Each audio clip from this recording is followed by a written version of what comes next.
कथा सप्ताह ज्ञान गंगा का आयोजन किया गया। इस कथा के मुख्य अंश इस प्रकार हैं। कथावाचक पंडित श्री श्याम सुंदर शास्त्री ने संगीतमय श्रीमद् भागवत कथा का वाचन किया।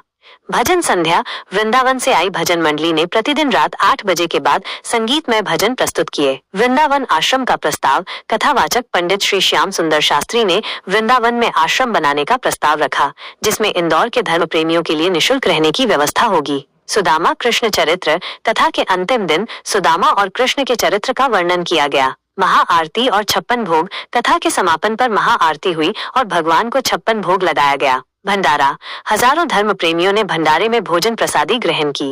इस आयोजन ने इंदौर के धार्मिक समुदाय को एक साथ लाने और आध्यात्मिक ज्ञान प्राप्त करने का अवसर प्रदान किया। इंद्र ने क्या किया?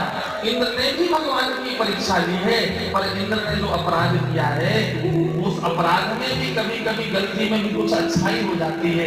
इंद्र ने भी गड़बड़ करी और जितने भी जीव थे, गैया थे, बछड़े थे, ब्रजवासी थे, वो भगवान के समीप आ गए और भगवान अपने भक्त को समीप पा करके बड़े प्रसन्न होते हैं। भगवान बड़े कृपालु हैं। मानो इसलिए ही भगवान ने इंद्र को क्षमा कर दिया कि इंद्र ने गलती तो करी, पर मेरे प्यारे ब्रजवासी आज मेरे पास आ गए। और ब्रह्मा जी ने अपराध किया, पर भगवान के समीप रहने वाले ब्रज गोपी ग्वाल वालों को, बछड़ों को भगवान से दूर कर दिया। इसलिए भगवान ने ब्रह्मा का अपराध क्षमा नहीं किया और भगवान ने इंद्र को क्षमा कर दिया।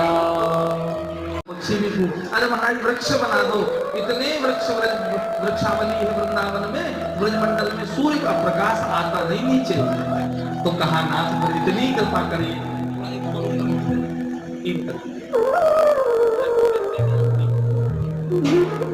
महाराज जब भगवान ने कहा कि ब्रजमंडल में वृक्ष नहीं बन सकते, तो फिर भगवान से भक्तों ने, देवताओं ने क्या आयोजन कर रहे हैं।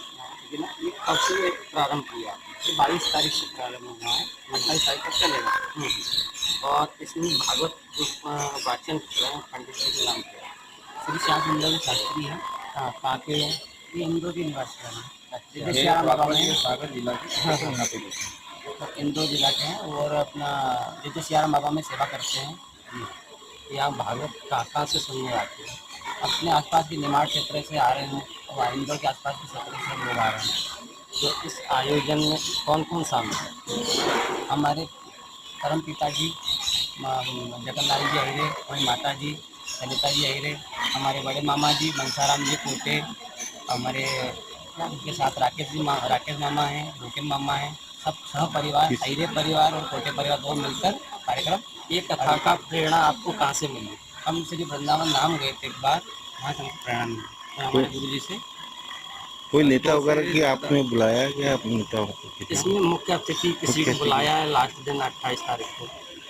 हमने ऐसे तो किसी को बुलाया, कोई गुरुजी वगैरह या कुछ किसी को बुलाया।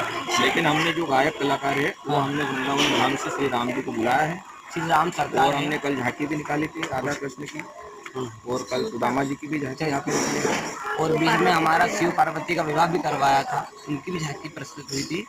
और हमारा श्री वृंदावन धाम से राम सरकार, उनको राम भैया बोलते हैं, उनका चैनल है राम सरकार, वो भी प्रस्तुति देते हैं।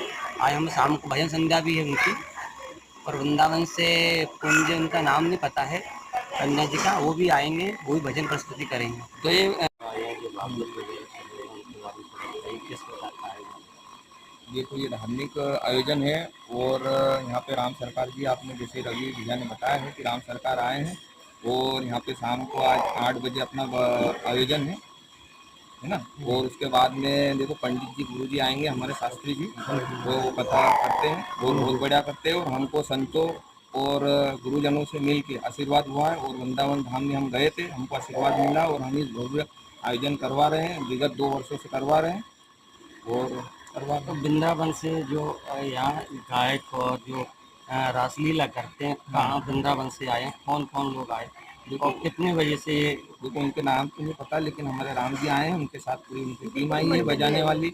बाकी झांकी वाले आए हुए हैं, उनके नाम तो नहीं पता, लेकिन आज शाम को भी झांकी निकल सकती है। जैसा हमारा ये झांकी कितने बजे से निकलेगी? ये 8 बजे के करीबन निकलेगी और कल हमारी 4 बजे निकली थी, 6 बजे। सभी के सहयोग से हुआ, ये सभी के सहयोग से हुआ और पिछले साल भी सभी के सहयोग से हुआ। हमारा परिवार कोटे परिवार और आहिरे परिवार के दोनों से और सम्मिलित हमारे हुआ। पूज्य गुरु जी का एक निवेदन था कि इसी कथा में वो सोच रहे 3 साल से, और इस कथा में ऐसा उनका मन बना है कि वृंदावन श्री धाम में एक निवास गुरु जी का भी हो, और सब भक्त जब भी इंदौर से बाहर से जो भी उनसे गुरु जी जुड़े हैं वो जाके इंदौर में अपना वृंदावन में इंदौर के नाम से रह इंदौर के नाम सके, रह वहीं सके, खाना रूम पीना सब कुछ हो सके व्यवस्था उनका। करे। वो धर्मशाला मतलब मंदिर जो भी है वहाँ पे वो स्थापना करना चाह रहे हैं कि वो भूमि के लिए दान जो भी पुण्य देना चाहे वो दे दे सकते हैं। सकता है। उसके संबंध में हमारे बड़े भैया मनसाराम भैया ने 21,000 रुपये का सहयोग करा, और भी जो भी है वो सहयोग राकेश जी कर रहे कोटे हैं। ने करा है, सबका नाम जो गुरुजी आए हैं उनकी क्या रहने वहने की व्यवस्था क्या क्या है? हाँ देखो गुरुजी तो यहीं पे है, प्रॉपर इंदौर है। अच्छा। यहाँ पे वैशाली जो में- बाहर से आए हुए हाँ उनकी वो क्या? बाहर से आए वो हमारे घर पे हमने उनको निवास दिया और उनका भोजन दोनों टाइम करवाते हैं। अच्छा, कल कथा का समापन है, इस पे क्या रखा गया है? इस पे तो देखो कल अपना सुदामा जी का होगा और कल शाम को विशाल भंडारा विशाल होगा, भंडारा होगा। कार्यक्रम रखा गया है। जो धार्मिक जनता के लिए, सबके लिए, सबके लिए जो भी आए सबके लिए विशाल भंडारा सभी आए, सभी पधारे। सभी भोजन प्रसादी का वितरण होगा। आप नई पीढ़ी के लिए क्या संदेश देना नई चाहें? पीढ़ी के लिए यही संदेश है कि कम से कम ऐसे भागवत ऐसा धार्मिक स्थल काम करना चाहिए, ताकि अपने आने वाली पीढ़ी और अपने आप बच्चों को कम से कम ये ध्यान रहे कि अपना धार्मिक स्थल और ये क्या है चीज। आपका परिचय? मेरा नाम लोकेश कोटे है, 29 बटाए गंगानगर मेरा निवास। पहली कथा इन्होंने करवाई थी। पूर्व में जो पिछले साल कथा हुई थी वो उनका यजमान हमारी माता जी के नाम से हमने करवाई थी, और इस साल हमारे भांजे हैं रवि आहिरे के नाम से। ठीक।